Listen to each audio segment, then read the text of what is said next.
Oke, selamat siang Healthy People. Kita hari ini kedatangan narasumber dari Klinik Tumbuh Kembang RS Sentra Medika Cikarang, Mbak Arum ya. Boleh perkenalkan diri dulu Mbak? Oke, perkenalkan nama saya Arum Arif Tanengtia. Saya di Sentra Medika sendiri merupakan praktisi dari terapi bicara. Oke, nah hari ini kita kedatangan Mbak Arum yang dimana beliau adalah ahli di bidang perkembangan anak nih, terapi bicara. Oke, kita boleh mulai langsung aja kali ya Mbak ya. Oke Mbak, sebenarnya apa sih Mbak speech delay itu? Boleh dijelasin nggak Mbak secara general? Oke, speech delay. Speech delay itu sebenarnya adalah diagnosa dari dokter di mana menggambarkan kemampuan anak yang perkembangan bahasa dan bicaranya itu tidak sesuai dengan usianya.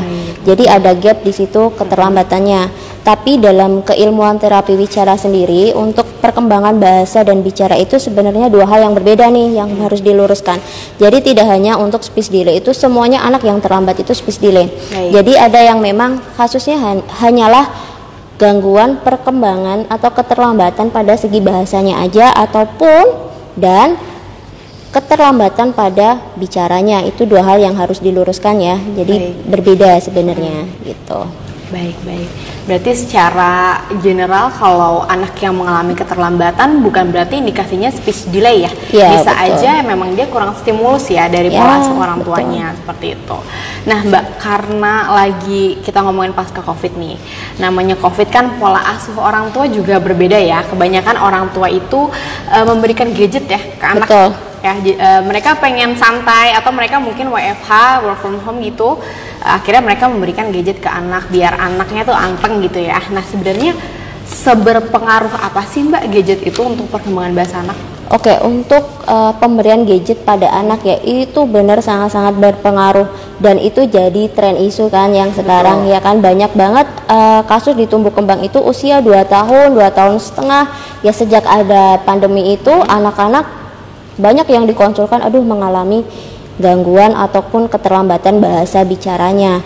Dan dari situ bisa diambil kesimpulan bahwa gadget itu memang benar-benar berpengaruh terhadap perkembangan anak itu sendiri gitu.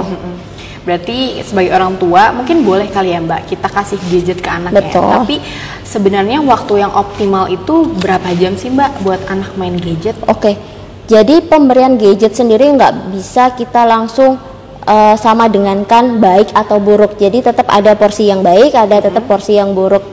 Sebagaimana orang tua memberikan gadget sesuai dengan kondisi anaknya, pastikan begitu. Misal kalau untuk anak usia 0 sampai 1 tahun, lebih baik jangan dikasih gadget. Perbanyaklah untuk interaksi biasa, untuk sosialisasi bersama orang tua. Itu kan akan lebih bagus dan membangun untuk istilahnya dari pemahamannya, bagaimana dia adaptasi sama lingkungannya, itu akan lebih bagus gitu. Baik. Berarti gadget gak hanya sisi negatifnya ya, tapi ada positifnya sesuai dengan kondisi anaknya Mbak ya? Betul. Lagi-lagi peran orang tua yang paling penting ya dalam memberikan stimulasi gadget ya Healthy People. Jadi untuk anak-anak nih yang usianya 1-3 tahun disarankan tidak menggunakan gadget dulu ya. Betul. Untuk perkembangan bahasa mereka. Nah tapi Mbak, ngomongin masalah dampak negatif dan positif nih. Positifnya banyak ya, anak-anak sekarang itu mereka lebih paham bahasa Inggris ya daripada zaman kita dulu ya. Itu bilingual gitu. Nah ada nggak sih Mbak dampak dari anak yang keseringan nonton YouTube bahasa Inggris? Apakah ada dampaknya nih Mbak bahasa bilingual terhadap bahasa keseharian mereka? Oke, jadi beberapa kasus anak dengan bilingual itu memang ada yang mampu untuk menyerap bahasa yang dipakai bilingual itu, atau bahkan mungkin trilingual. Ada yang anak tidak mampu. Balik lagi, kita sebagai orang tua harusnya lebih peka bagaimana atau seberapa kemampuan anak itu kan untuk menyerap satu bahasa ataupun 2 bahasa. Nah, untuk perkembangan anak sendiri akan lebih bagus kalau misal kembangkan dulu bahasa induknya, bahasa ibunya apa, orang di sekitarnya pakai bahasa apa, apakah pakai bahasa Indonesia aja ataukah pakai bahasa Inggris. Pilih salah satu aja yang benar-benar yang dipakai ya. Nah, karena apa? Karena pemakaian misalnya bahasa Inggris itu juga punya struktur yang berbeda. Betul. Misalnya dalam bahasa Inggris kan itu lebih ke big ball, oke kan? Kalau di Indonesia bola besar, itu kan 2 hal yang secara struktur aja udah beda. Kebalik ya. Nah, betul. Ya. Terus habis itu juga untuk fonetiknya sendiri dari Indonesia lebih menggunakan misal fonetik R. Nanti di luar negeri mereka lebih cenderung pakai itu kan juga sudah beda juga. Jadi pakailah satu di mana yang bahasa itu digunakan sebagai bahasa sehari-hari dan yang paling sering dipakai untuk bersosialisasi dengan lingkungan sekitar. Baru nanti ketika misal umur 4 tahun, 5 tahun, ketika bahasa ibunya itu sudah matang, baru bisa ditambah mungkin bahasa Inggrisnya. Jadi tidak mengganggu bahasa yang sudah ada di anak itu. Berarti kalau bisa kita simpulkan nih Mbak, kira-kira anak usia berapa sih yang baik gitu untuk menerima bahasa bilingual keduanya? Bisa sebenarnya semuanya balik lagi sesuai dengan kondisi anak. Ya. Nah, cuma rata-rata sih bisa di usia 4 tahun, 5 tahun mereka sudah mulai bisa untuk beradaptasi dengan dua bahasa. Baik. Gitu. Berarti kalau anak-anak yang di bawah 4 tahun lagi-lagi tidak disarankan ya untuk menghadapi atau memiliki ya bilingual language ya, karena nanti proses mereka untuk menyerap informasi itu akan sulit ya. Akhirnya perkembangan bahasa mereka akan mungkin sedikit terhambat. Begitu. Betul. Ya Mbak ya. Nah Mbak, sebenarnya apa sih Mbak faktor yang bisa menyebabkan speech delay atau keterlambatan bicara pada anak? Oke, jadi apa aja sih faktor yang bisa mempengaruhi ataupun berpengaruh terhadap perkembangan bahasa yang kemudian bahasanya menjadi telat? Tadi sudah sempat dijelaskan untuk bilingual. Bilingual itu juga salah satu hal yang sangat bisa menyebabkan. Terus habis itu dari kondisi anak tersebut, jadi apakah anak itu punya mungkin dari lahirnya dia mempunyai sindroma tertentu seperti Down syndrome, ataukah memang dari lahir dia sudah memiliki diagnosa ASD. Itu lalu juga bisa jadi mungkin karena IQ-nya yang di bawah rata-rata. Lalu ditambah lagi mungkin dia mempunyai gangguan dengar, itu juga sangat berpengaruh terhadap gangguan bahasa bicaranya. Lalu yang paling jadi tren isu balik lagi adalah pola asuh, bagaimana pola asuh yang diterapkan ketika di rumah. Itu yang kunci yang sekarang jadi banyak banget nih kasus di KTK ya. Pola asuh itu benar-benar deh sangat mempengaruhi ya. Benar banget. Baik, berarti dapat disimpulkan nih ya healthy people, kalau faktor dari keterlambatan bicara anak itu ada dua ya Mbak ya. Dari patologisnya yang pertama, ataupun memang hanya dari pola asuh stimulus anaknya aja. Betul. Ya. Nah, orang tua atau mama-mama di rumah, makanya peran kalian ini sangat amat penting ya untuk perkembangan anak gitu ya. Bagaimana caranya kalian menstimulasi perkembangan bahasa anak, betul ya Mbak ya? Betul. Oke, baik. Nah Mbak, sebenarnya gimana sih Mbak kita nih peka ya, kalau bahasa gaulnya nih gimana kita peka melihat anak yang memang kayaknya anak saya ada keterlambatan bicara deh. Itu gimana tuh Mbak tanda-tandanya? Oke, saya pribadi kan seorang ibu dari 2 anak ya. Pasti seorang ibu dimanapun punya insting seorang ibu. Baik. Dan insting seorang ibu itu sebenarnya dimulai sejak dia hamil. Jadi pasti sejak kehamilan tuh udah searching nih, gimana nih nanti perkembangan nanti. Betul. Bayiku usia sebulan 2 bulan tuh pasti akan seperti itu. Dan sekarang teknologi udah canggih banget. Betul. Nggak cuma ahli aja yang bisa buka ilmu itu kan, semua kita sebagai orang tua itu bisa. Nah, orang tua harus lebih aware ketika misal anak aku di usia 0 sampai 6 bulan kok dipanggil dia kok nggak noleh sih, kenapa ya? Ataupun kok anak aku mainan terus di sampingnya ada suara petir atau mungkin ada orang jatuh kok nggak ada respon. Ya. Nah, kenapa? Ini sebenarnya di usia 0 sampai 6 bulan itu juga sudah bisa jadi istilahnya tanda ada apa nih sama anak aku. Nah, kalau sudah begitu menginjak mungkin usia 1 tahun, bisa harusnya anak itu keluar babbling jadi baba, mama, papa. Nah, itu udah di usia 1 tahun. Lalu dia juga sudah mulai mengenal anggota tubuhnya. Jadi paling nggak 3 anggota tubuh dia sudah harus bisa. Jika di usianya mungkin di atas 1 tahun kok dia belum bisa, nah itu berarti sudah jadi warning kan ya. Nah, betul banget. Jadi jangan sampai istilahnya kata orang tua dulu tuh nggak apa-apa nanti juga bisa. Nah, itu nggak boleh. Jadi ketika memang kita sudah insting seorang ibu udah ngerasain waduh anak aku kenapa nih, kita harus segera gali kenapa ya, ada apa ya, kesulitan apa nih yang bikin anak aku tuh begini terhambat. Nah, ya betul. Baik, berarti lagi-lagi ibu dan orang tua ya harus mungkin setidaknya mengenali ya pengetahuan dasar perkembangan bahasa anak nih. Kira-kira anak saya umur sekian harusnya mencapai target apa dalam bicaranya ya Mbak ya. Nah Mbak, sebenarnya ada nggak sih Mbak dampak panjang dan pendek kalau misalnya anak itu tidak kita cegah sedini mungkin? Nah, gini, pasti banyak banget dampak ya yang terjadi, baik jangka pendeknya ataupun jangka panjang. Saya akan sedikit berikan gambaran secara runtut dari dampak pendek ke dampak panjangnya. Jadi untuk dampak pendeknya sendiri, jika anak mengalami keterlambatan bahasa ataupun bicara, otomatis kosakata ataupun pemahaman anaknya akan terbatas. Nah, dari keterbatasan dari kosakata ataupun bagaimana cara dia mengungkapkan, otomatis juga akan berpengaruh terhadap sosialisasinya. Betul. Nah, dari sosialisasi interaksinya, anak akan mungkin merasa dia tidak pede atau bahkan nanti minder kalau memang anaknya itu sudah paham. Tapi ketika anak mungkin belum punya awareness, mungkin anak itu akan lebih cenderung untuk menyendiri, jadi nggak gabung tuh sama temannya.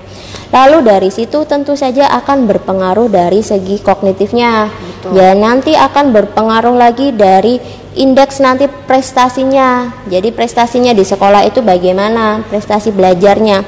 Lalu menuju tahap yang lebih besar, otomatis akan berpengaruh ke kualitas hidupnya. Jadi kualitas hidupnya itu apakah baik ataukah buruk, mohon maaf gitu. Baik, berarti memang dampaknya ini nggak hanya di dampak bahasa ya Mbak ya. Betul. Tapi baik dampak untuk penghargaan diri dia ya, melihat diri dia sendiri dan bagaimana cara dia berinteraksi dengan orang lain ya.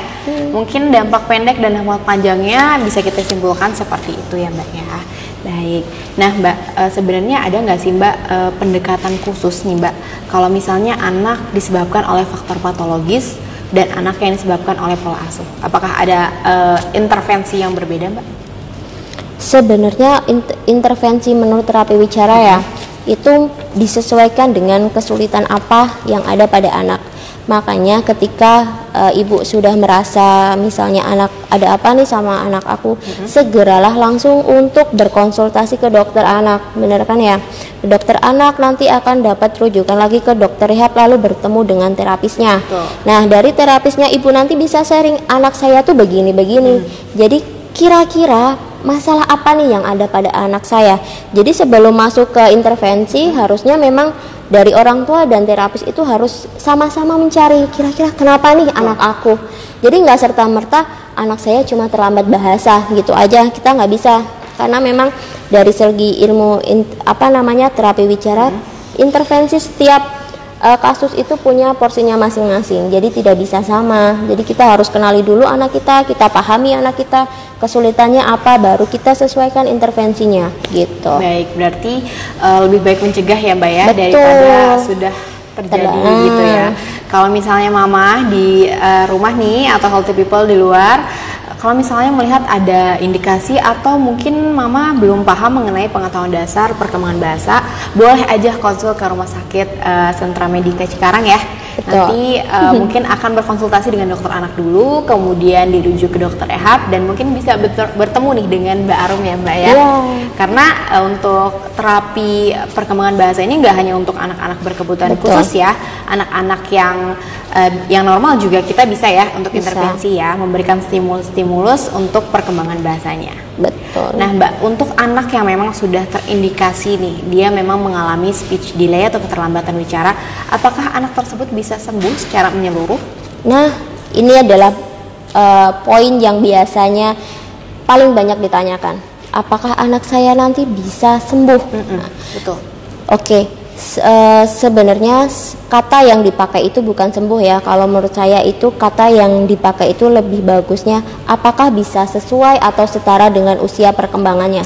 Karena anak itu selalu berkembang. Betul. Jadi nggak ada istilahnya kata sembuh kalau untuk saya pribadi. Jadi apakah bisa sesuai dengan usianya? Balik lagi, bagaimanakah kondisi anak? Jadi asetnya apa aja yang ada di anak? Seberapa besar limitasi yang ada pada anak, lalu bagaimana peran orang tua. Betul. Peran orang tua ini benar-benar bisa berpengaruh terhadap kemajuan proses terapi si anak. Apakah orang tua menjadi aset bagi si anak? Misal orang tua rajin untuk mengantarkan dia terapi, orang tua sangat proaktif terhadap istilahnya terapi yang diberikan, lalu mengerjakan PR-nya, itu kan berarti orang tua memegang peran menjadi aset untuk anaknya. Lalu orang tua bisa juga jadi limitasinya. Ketika anaknya mungkin ketika baru masuk proses belajarnya nangis sedikit, dan aduh anak aku kenapa ya, terus besok nggak berangkat lagi, waduh berarti itu orang tua menjadi limitasi untuk anaknya sendiri. Jadi anak yang harusnya dia belajar, harusnya dia berkembang, karena orang tua yang terlalu overprotective, atau mungkin bisa jadi misal jarang terapi karena mungkin orang tua sangat sibuk ya. Nah, ataupun tidak menerima keadaan si anak. Nah, ini kan berarti dia menjadi limitasi untuk si anaknya tersebut. Berarti lagi-lagi ya peran ibu peran orang tua itu sangat penting ya untuk perkembangan anak ya. Kita dituntut untuk peka dengan kondisi anak, kita juga dituntut untuk memberikan stimulasi yang tepat untuk perkembangan anak. Nah, viewers atau mama yang mau bertanya, silahkan komen di live section ini. Nanti mungkin kita akan membahas dan menjawabnya dengan Mbak Arum. Oke, kita lanjut dulu kali ya sambil nunggu pertanyaan dari viewers kita. Nah, Mbak, sebenarnya ada nggak sih Mbak dampak atau sesuatu yang akan terjadi kalau orang tua nih sampai telat memberikan konsultasi kepada anaknya? Ketika orang tua telat untuk mengonsultasikan anaknya kepada para ahlinya, itu sebenarnya sudah memotong istilahnya masa belajar anak, terutama kan ya harusnya dia sudah mulai mengejar di usia 2 tahun, yang gapnya mungkin dia usianya 3 tahun, kemampuannya dia 2 tahun tapi tidak segera, berarti kan dia memotong jadwal belajar anak, dan itu akan berpengaruh terhadap seberapa banyak atau seberapa panjang perjalanan terapinya itu lagi kan. Ya, jadi jangan sampai itu terjadi. Baik, jangan jadi sampai kalau terlambat. Orang tuanya juga tidak mendukung ya, atau malah memberikan batasan kepada anaknya, justru akan lebih panjang prosesnya untuk mencapai perkembangan anak tersebut. Oke, sebelumnya Kak, apakah ada pertanyaan di live section kita? Oke, masih belum, kita lanjut lagi ya Mbak ya. Baik Mbak, sebenarnya gimana sih Mbak caranya nih orang tua itu menstimulasi anak yang benar di rumah? Karena kan ibu-ibu kurang paham nih Mbak mengenai pengetahuan untuk menstimulasi anak dari segi bahasa ya. Sebenarnya ada nggak Mbak saran yang mungkin dari terapis Mbak Arum memberikan untuk mama-mama di luar sana? Stimulasi apa yang bisa kita kasih untuk anak kita dalam segi bahasa ya? Jadi kalau untuk dalam segi bahasa sendiri, kita bisa ajak anak itu berinteraksi lebih sering. Jadi jangan hanya gunakan gadget, balik lagi jangan hanya gunakan gadget, anak itu diam tanpa interaksi, itu tidak boleh. Lalu yang kedua, sering bacakan buku. Meskipun anak itu mungkin belum paham, tapi bagaimana caranya kita untuk mengajarkan kosakata baru mungkin melalui gambar, karena buku anak kecil kan biasanya bergambar kan, tidak harus sama plek dengan kalimatnya. Yang penting anak itu selalu didapatkan kosakata baru. Lalu sering ajak main keluar. Nah, ini nih yang biasanya untuk ibu-ibu modern, biasanya anaknya udah deh masukin kandang aja, masukin ke rumah. Nanti di luar COVID lah, nanti di luar dia berantem sama temannya. Nah, itu juga nggak boleh seperti itu. Jadi biarkan anak itu bersosialisasi, bagaimana mungkin cara dia mengajak temannya untuk bermain ya kan, lalu bagaimana dia mempertahankan dirinya, misalnya ketika rebutan mainan dia kan harus belajar untuk mempertahankan. Bagaimana dia harus tampil di depan teman-temannya, dia juga harus belajar secara langsung.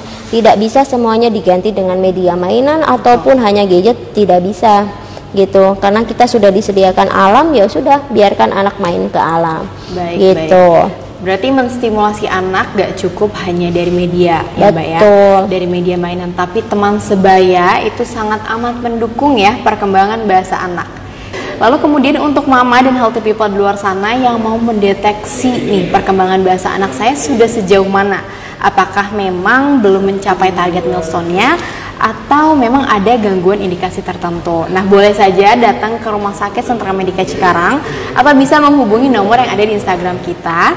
Nanti bisa dikonsul ke dokter anak ya, lalu dokter rehab, dan lalu kemudian dibuatkan jadwal dengan terapisnya. Mungkin nanti kita bisa bertemu lagi di lain hari dengan Mbak Arum. Selamat siang Mbak Arum, terima kasih untuk waktunya.